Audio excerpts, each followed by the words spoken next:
No início, nada existia. O universo consistia em um grande oceano caótico, e deste caos primordial emerge Benben, que era um enorme monte piramidal. Juntamente com Benben surge também uma flor de lótus, e esta, ao desabrochar, trouxe ao mundo o deus Ra, e com ele veio a luz. Ra, sozinho, gerou a primeira geração de deuses. Nasceram Shu, o deus do ar, e Tefnut, a deusa da chuva. O universo estava tomado por uma imensa massa de águas primordiais. Shu e Tefnut mergulharam nas águas para explorar sua imensidão. Ra ficou aflito ao perceber que seus filhos não retornavam e, temendo nunca mais vê-los, enviou seu melhor mensageiro para encontrá-los. Shu e Tefnut retornaram a salvo, e a alegria de Ra foi tanta que as lágrimas que escorreram de seus olhos deram origem aos seres humanos. Após retornarem, seus filhos, por sua vez, geraram Geb, o deus da terra, e Nut, a deusa do céu. E assim foram criados o céu e a terra. O grande deus Ra governava o universo de forma soberana, e a ele foi atribuído o título de primeiro faraó. O deus presenteou o Egito com vários animais sagrados, como o boi, o leão e o crocodilo. Mas sua maior dádiva foi a criação do rio Nilo, e ao redor de suas margens, o homem ergueria uma civilização em glória aos deuses. Mas Ra tem um presságio que seus netos gerariam uma nova geração de deuses que colocariam um fim ao seu reinado. E assim, o grande Deus proíbe que o céu e a terra tenham sua descendência. Mas Nut e Geb desobedecem Ra e dão origem a uma poderosa descendência. Entre os novos deuses estão Isis, Neft, Set e Osíris. Juntos, eles destronam Ra, e agora Osíris passa a reinar sobre o mundo. Mas o trono do novo Deus Supremo não está seguro, pois seu irmão Set está ávido para tomar o poder para si. E assim tem início a saga dos deuses do Egito. Após destituir o deus Ra, que foi uma divindade que deu origem ao mundo egípcio, Osíris se tornou o novo Deus Supremo do universo. O novo governante tomou a deusa Isis como sua esposa e deu início a um reinado de grande prosperidade. Osíris trouxe a civilização para os homens, que até aquele momento viviam de forma muito primitiva. O deus lhe ensinou a agricultura, a tecelagem e como fazer o pão, além de instituir o uso das leis, que colocaria a ordem onde reinava o caos. A civilização egípcia começou a florescer sob o reinado do bondoso deus Osíris. Mas Osíris possuía um poderoso e ambicioso irmão. Seu nome era Set. Seu reino se situava no árido deserto e cercava o Egito. E por isso tinha muita inveja de seu irmão, que tinha um reino fértil e próspero. Osíris acabou se envolvendo com a deusa Neftis, esposa de Set, e desta união nasceu Anubis, o deus dos mortos. Enfurecido pela traição de seu irmão, Set prepara uma vingança. O deus das terras áridas e personificação do mal convida Osíris para uma grande festa em sua homenagem. Durante a festa, Set apresenta aos convidados um belíssimo ataúde e diz que irá presenteá-lo a quem couber nele com perfeição. Osíris decide experimentá-lo e logo depois de se acomodar, Set fecha o caixão, trancafiando o deus. O deus maligno atira o ataúde no Nilo, afogando o Deus Supremo. A deusa Isis chorava muito devido à perda de seu amado marido, e estas lágrimas escorriam para o Nilo, dando origem às tradicionais cheias do rio. A deusa Isis e sua irmã Neftis partiram em busca do corpo levado pelo Nilo. Após encontrar o corpo de Osíris, Isis tenta escondê-lo, mas o poderoso deus Set o encontra e o esquarteja em 42 pedaços, espalhando-os por todo o Egito. A deusa Isis, com a ajuda de Anubis, consegue recuperar os pedaços, e sob a orientação do deus dos mortos, ela mumifica Osíris. Por meio de seus poderes divinos, a deusa consegue ressuscitar seu amado.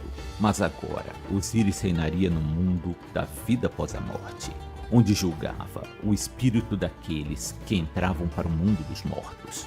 Após voltar à vida, Osíris teve um filho com Ísis. Seu nome era Horus. E este jurou derrubar Seth, o deus usurpador, do trono que lhe era de direito. Seth, o deus da destruição, havia assassinado Osíris, o deus que reinava supremo sobre o Egito. Seth tomou o trono de seu irmão para si e deu início ao seu reinado de terror. Contudo, Osíris havia gerado um herdeiro juntamente com a deusa Ísis. Seu nome era Horus. Ele era um deus falcão e foi profetizado que o jovem deus reinaria sobre os céus e traria de volta a luz para o Egito, acabando assim com as trevas trazidas por Seth. Horus, já adulto, decide reclamar seu trono, usurpado por seu tio. A contenda é levada para ser julgada pelos deuses, enquanto o tribunal divino, presidido por Ra, decidia quem seria digno de se sentar ao trono. Uma série de disputas entre Seth e Horus teve início. Seth contava com a simpatia de Ra, já que o usurpador protegia o deus solar da serpente Apófis, enquanto ele fazia travessia pelos céus. Seth lança um desafio a Horus. Ambos se transformariam em hipopótamos e deveriam ficar submersos por 3 meses. Horus contava com que sua mãe, a deusa Ísis, aproveitasse da vulnerabilidade de Seth para matá-lo. Mas a deusa sente simpatia por Seth e não consegue matá-lo. Essa traição enfurece Horus, que ataca sua mãe, cortando-lhe a cabeça. O deus Thoth, divindade do conhecimento, salva a deusa, colocando a cabeça de uma vaca no lugar da antiga. A disputa entre Seth e Horus continuou por muitos anos. Enquanto eles lutavam no deserto, Seth conseguiu arrancar o olho de Horus. Com o auxílio de Hathor, deusa do amor, Horus teve seu olho restaurado. A luta entre Seth e Horus já durava muitos anos. Então, o Tribunal dos Deuses exige que os 2 deuses se reconciliem. O deus maligno, fingindo boa vontade, convida Horus para uma festividade em seu palácio. Durante a noite, Seth tenta abusar de seu sobrinho, tornando-o indigno para o trono. Contudo, Horus consegue se defender e impede que o deus plante sua semente venenosa. Horus decide se vingar e, com a ajuda da deusa Ísis, o deus coloca sua semente divina em folhas de alface, que são oferecidas a Seth pela deusa Ísis. O deus dos desertos inférteis come a alface contaminada. Envenenado, Seth começa a se deteriorar na frente de todos, e de sua testa um disco brilhante começa a sair. O deus Thoth pegou o disco luminoso e fixou em sua própria cabeça. Seth havia sido humilhado, e foi quando, finalmente, após 80 anos, o tribunal decidiu conceder a Horus o trono que lhe era de direito. Ísis não podia estar mais orgulhosa ao ver seu filho com Osíris assumir o trono do pai. Seth foi destinado a viajar pelos céus juntamente com o deus Ra, o deus solar, e seus gritos de fúria podiam ser ouvidos por meio do barulho dos trovões. E assim, teve início o reinado de Horus sobre o mundo, e entre seus descendentes estavam todos os faraós que um dia reinaram sobre o Egito. Anubis, o deus com a cabeça de chacal, é uma divindade da mitologia egípcia ligada com a vida após a morte. O deus é uma das mais antigas divindades egípcias e por isso seu papel foi se alterando com o passar dos séculos. Anubis já foi considerada a principal divindade ligada à morte e deus do submundo, mas este papel foi transferido para o deus Osíris. O deus Chacal também era considerado o deus do embalsamamento e mumificações. Nos rituais fúnebres, era comum que um sacerdote usasse a máscara de um chacal durante o processo de mumificação. O deus também era considerado protetor das tumbas e cemitérios, protegendo assim os corpos daqueles que partiram para o submundo. Anubis é filho da deusa Néftis, esposa de Seth, mas seu filho não nasceu da união com seu marido, pois Néftis havia se disfarçado como a deusa Ísis, e assim ela se uniu com Osíris. Seth, ao saber de tal infidelidade, tramou contra Osíris, matando-o e espalhando os pedaços de seu corpo pelo Egito. Depois que Ísis recolheu todos os pedaços, Anubis ajudou a deusa durante o ritual fúnebre de Osíris. E assim, Anubis transformou o corpo do deus na primeira múmia. Anubis então passou a ser uma divindade que conduzia os espíritos dos mortos até o submundo, onde o morto seria julgado por um tribunal presidido por Anubis. O deus colocava o coração do falecido na balança de Osíris, e do outro lado era colocada a pena da verdade. Caso o coração fosse mais pesado que a pena, sinal de que estava cheio de maldade, ele era entregue a Amed, uma criatura demoníaca, conhecida como devorador de corações. Se a pena fosse mais pesada que o coração leve das almas dos justos e dos bons, Anubis o conduzia até Osíris, e o morto dava entrada na vida após a morte. No período de dominação grega sobre o Egito, o deus Anubis foi associado a Hermes, que na mitologia grega é uma divindade que conduzia a alma dos mortos até o submundo. Esta associação deu origem a uma divindade chamada como Hermanubis, que se tornou muito popular durante o período de dominação romana. Anubis é certamente uma das divindades mais populares da mitologia egípcia, o deus responsável por conduzir as almas até o além. Bastet é a deusa gato da mitologia egípcia. Ela é representada como tendo um corpo de uma mulher, mas com a cabeça de um gato. Os gatos eram animais que os egípcios prestavam grandes homenagens. Estes eram animais sagrados. Os felinos exerciam um papel importante no mundo egípcio, pois graças a eles, seus alimentos estavam a salvo de infestações de roedores, além dos gatos também espantarem perigosas serpentes venenosas. Bastet é uma deusa ligada ao sol, e por isso, durante o dia, a deusa acompanhava Ra em sua travessia pelos céus em seu barco solar. Durante a noite, a deusa assumia a forma plena de um gato, e vigilante, a deusa protegia o mundo da terrível serpente Apófis. A deusa era cultuada por todo o Egito.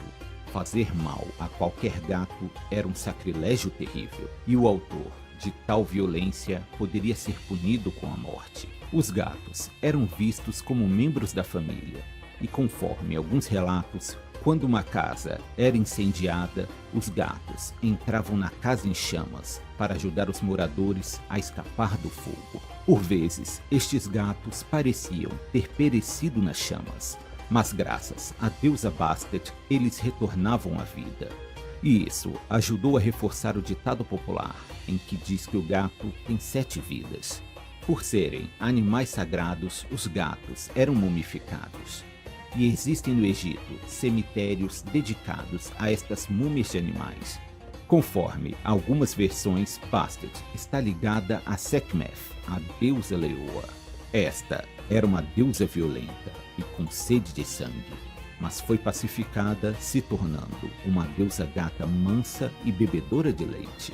Em outras versões, Bastet e Sekhmet eram apenas irmãs, filhas de Ra. Mesmo com o fim do culto aos deuses egípcios, até hoje, os gatos continuam olhando o homem de cima para baixo, esperando terem sua divindade novamente reconhecida. Thoth é o deus da sabedoria na mitologia egípcia. O deus é representado como uma figura antropomórfica com cabeça de íris, que é uma ave da família dos pelicanos. Contudo, por vezes ele também era representado como um babuíno, que é outro animal consagrado ao deus. A Thoth foi atribuída à invenção da escrita. Foi ele que ensinou os egípcios a fazer os mais diversos tipos de registro por meio dos hieróglifos. O deus também era responsável por redigir as leis e por ensinar os mortais a ciência da contabilidade. Thoth é o deus protetor dos escribas, que era uma classe com muito destaque no Egito Antigo, pois eles dominavam a arte da escrita. O deus Thoth era muito cultuado no Egito. Além de ser considerado o deus da sabedoria, ele também era o deus da astronomia, da magia e da medicina, além de outras ciências que ele também era patrono. Thoth era visto como uma figura bondosa, justa e conciliadora, mas também era implacável com os inimigos da verdade. O deus fiscalizava a balança de Anubis, que era usada para julgar os espíritos dos homens que haviam falecido. Thoth tinha como sua parceira Maat, a deusa da justiça e da verdade. Desta relação nasceu Sekhchat, que era uma deusa também ligada à sabedoria. Em outras versões, Sekhchat seria esposa de Thoth. Thoth é muitas vezes representado com um disco sobre sua cabeça. Este disco representa a lua, fazendo dele um deus lunar. Os egípcios da antiguidade faziam uso dos ciclos da lua para medir o tempo, e por isso o deus também seria uma divindade ligada ao tempo. E foi ele também o responsável pela criação dos calendários egípcios, que eram fundamentais para prever os ciclos de cheia do rio Nilo. Durante o período de dominação grega do Egito, Thoth, por ser um deus muito cultuado, passou a ser combinado com o deus Hermes da mitologia grega. A principal cidade a cultuar o deus da sabedoria era Dahoit, também conhecida como Hermanópolis, a cidade de Hermes. Nesta cidade existia a maior biblioteca do Egito Antigo. O milenar deus egípcio da sabedoria segue iluminando o caminho daqueles que buscam o conhecimento e procuram a verdade.